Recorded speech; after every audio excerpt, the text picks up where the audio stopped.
Lenin, therefore, he quote angels in State and Revolution and said, in angels' words himself, that the democratic republic wealth exercised its power indirectly, but all the more surely first by means of corruption of officials, and second by means of an alliance between the government and the state and the stock exchange. So Lenin says that the state certainly, first of all, it will try, exercise its power. Uh, First, by corrupting the officials, and secondly, by building alliance with the stock exchange, which mean with the capitalist class. So, so therefore, what is interesting in this is that what is interesting, therefore, is that Karl Marx and Engels, they kept raising questions of the state in their writings. So, in the Communist Manifesto in 1847, they explained to us what they understood by the state, and of course, this was being transformed in the Paris Commune, or in their analysis of Paris Commune. So, this open question that existed at the time when they wrote, when they wrote the Communist Manifesto, was that the state is certainly an instrument of the oppressed class, or of the oppressive class, and therefore this was necessitated at that point of time, because the people, there was no universal suffrage, and people could not vote at that point of time. So so therefore, Marx understood that it was not possible for people to lead the state. Then Marx and Engel, while pointing, as I said, to Paris Commune, they started pointing out that people cannot control the state and hold it for long. We have discussed Paris Commune earlier. So therefore, the correction to Communist Manifesto, which came about in the forward in 1872. In this, they try to say that it is necessary to correct part of what they understood as a state, that people cannot hold, and then to the idea that people themselves cannot hold power of the state, and so therefore the regimented machinery and use of this for the purpose of the working class may not be feasible. So, so what is interesting is that Lenin also draw from this to point out to the Russian Revolution. So, in the period following the February Revolution, he said the Menshevik Menshevik took control of the state. They allied with the state, and they were given jobs. But for what? For the purpose of, for the interest of the capitalist class. So they were tamed by the capitalist class. But what happened was, what is necessary for us to understand is that people were demanding reforms, and these reforms were being pushed. They were being pushed aside by the then provisional government. And what do the Menshevik said, who were part of the government, or what was the provisional government said at that point of time? You wait till the elections, you wait till the war end, you wait till the revolution end. Just like what the present government is saying, you end the protest and come to talk to us. So Lenin says this is the process of sabotaging the measures to curb the capitalists, and they were these class who are agents in sabotaging this particular process. They are being awarded. They are being awarded, and Lenin says there are many consequences to this. Number one is because the provisional government or the transitory government put off the reforms that were being demanded by the people. First of all, these people got exposed in front, or these rulers got exposed in front of the people, like the Mensheviks, they got exposed. and so therefore they were seen as contradictory to the revolutionary process. The people also became more hostile to the bourgeois society. In this way, the people also became more hostile to bourgeois society. So in the process, the bourgeois, along with the revolutionary socialists, end up using oppressive mechanism and oppressive agencies against the people. So therefore, in this particular situation, what happens is the state the state became an agent of the working class, and it goes against the revolutionary classes, and the use of the state apparatus is seen especially against the workers. So the conclusion of Lenin, therefore, is the revolutionary movement has to concentrate its forces against the state power and set itself for a task not of improving the state machinery, but of demolishing the state and destroying it and establishing a completely new state. So this is therefore the starting point again of what is revolution, what the state should counter with the question of revolution, or what revolution should counter to the question of the state. So what does it actually mean by saying that dismantle the state? Sometimes this is used as against the revolutionaries, and they people say, or the state apparatus say, that these people are they love violence. They are violent people. So when Marx and Engels and Lenin were talking about dismantling of the state, it is in the context of mass revolutionary of people involving millions of workers, where actually the movement of people is to be considered as the heart of Marxism, the idea of self-emancipation. So when people are participating, all of the people are participating, this is what Karl Marx and Engels means by dismantling or challenging the state. The revolution is not to be made by few revolutionaries, according to Lenin, but the involvement of everyone to transform their own world for their own self-emancipation. For their own self-emancipation. So, so therefore, example of the Russian Revolution is this self-emancipation. This is what Lenin says. And therefore, Lenin was very clear that insurrection or taking away of the state by the people, the active participation of the people is the crowning act of revolution. It is the crowning act of revolution. So, when the state is smashed, what should it be replaced with?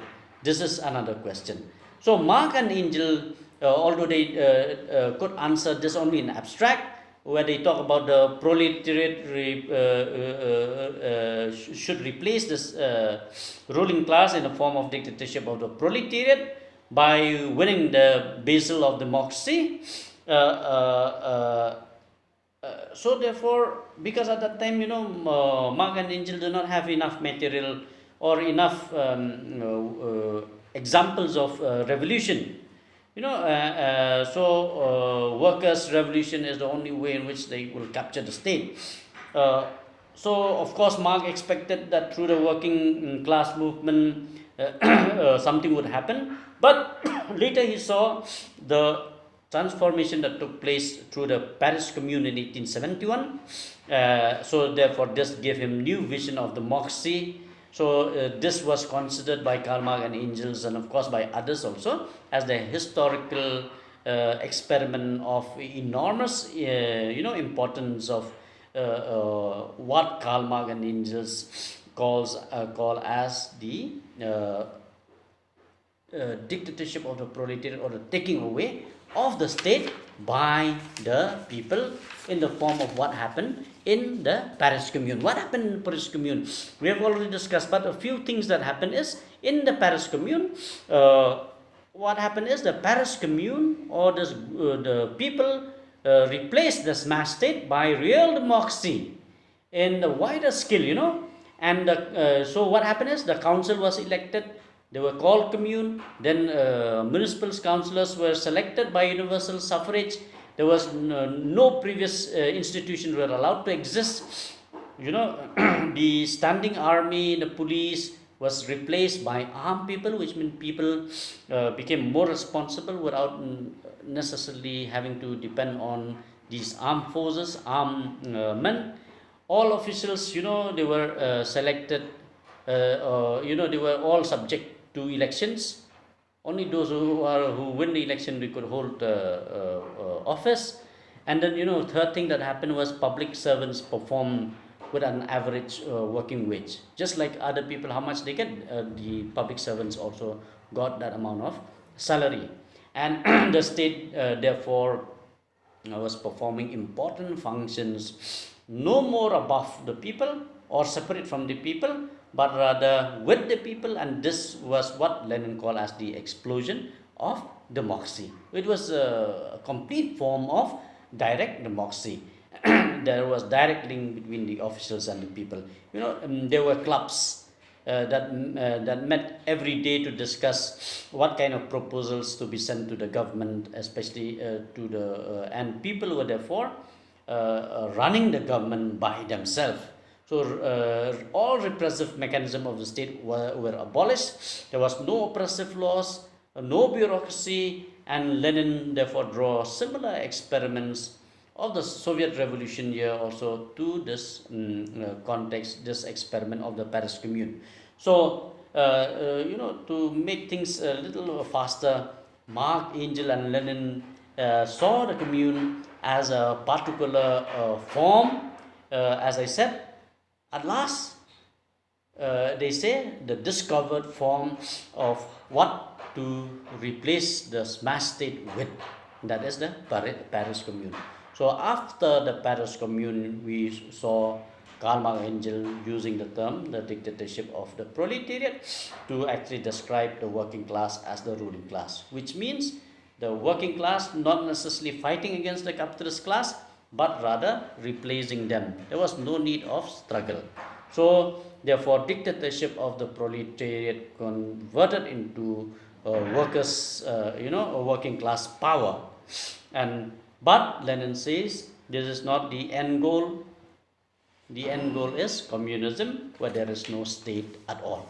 So therefore, in the later chapters, in chapter 5, 6, Lenin talk about the anarchists who tried to create problems. And Lenin says that the anarchists or the working class need therefore to centralized state, a centralized state to be able to control power and authority, to actually suppress the bourgeois tendency of coming back. And because the state is going to transform from one stage to another, and therefore in the first stage the bourgeois will certainly fight back.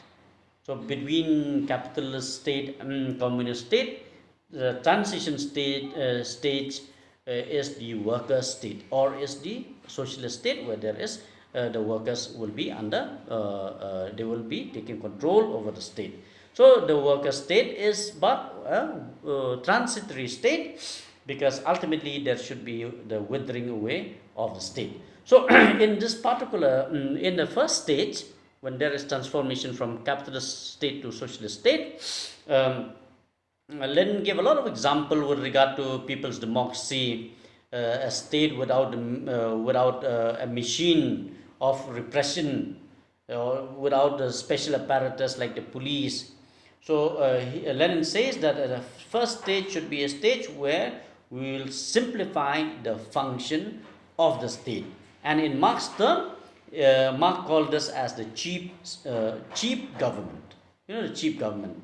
So this will do away two of the most expensive expenditure of the state, that is the standing army and the state functionary. So therefore, this is the transitory state. So in the state, therefore, where there is no class contradiction, the state, he says, wouldn't be necessary at all. So machinery of oppression is not needed. Nobody to be suppressed. Of course, Lenin talk about. He says this is so. Therefore, what happens in this particular status? People are free. They are free from their mental bondage of capitalist slavery, and therefore there will be no coercion. All these will be contradictory to capitalism. But Lenin also was concerned because there will certainly at this stage individual who will take advantage, and therefore this can be done away. Of course, Lenin says how much time it will take, that is to be explored, but this will definitely go away because there is no question of exploitation, no question of suppression of the people. So therefore this problem of individual taking advantage will also go away. So as I said, Lenin is clear that we do not know when this excessiveness of individual will wither away, but he says surely it will, since there is no more oppression. So Lenin then in the next chapter goes on to indulge in what in the question of the state, new state without being utopian. And therefore he says that there are two stages to communist society, and that first is socialism, second is communism. And in the future, this transition is important. What is socialism according to Lenin? In the socialist society, he says the means of production is taken away from the capitalist, the private property of individual is taken away from them, it all belongs to the people, and therefore there is no more exploitation, and class would be abolished.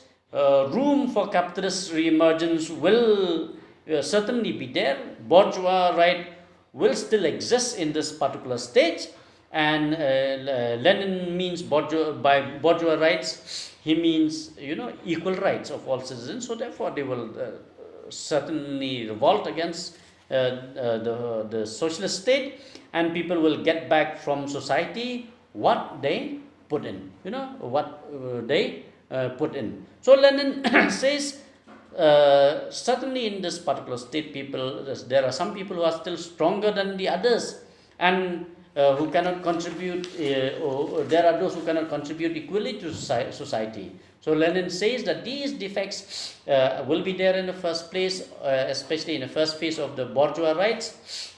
They are inevitable.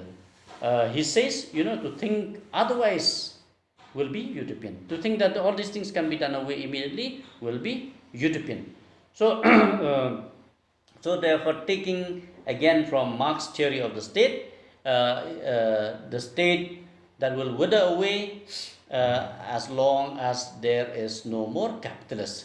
So, and consequently, therefore, no class need to be suppressed, of course, in that particular state. But the state, since it is not yet, it has not yet withered away, there is a need to maintain the bourgeois rights. So therefore, in such a state, this will still sanctify inequality. So only when the state will truly wither away will there be complete communism, and this is the second stage of the development from capitalism to communism. So therefore, in this particular context, Lenin says the state will completely wither away and people will start living by the new rules. What is that new rules? From each according to his ability, to each according to his needs, which means, I repeat again, from each according to his ability, to each according to his needs, which means you put what you can and take what you need.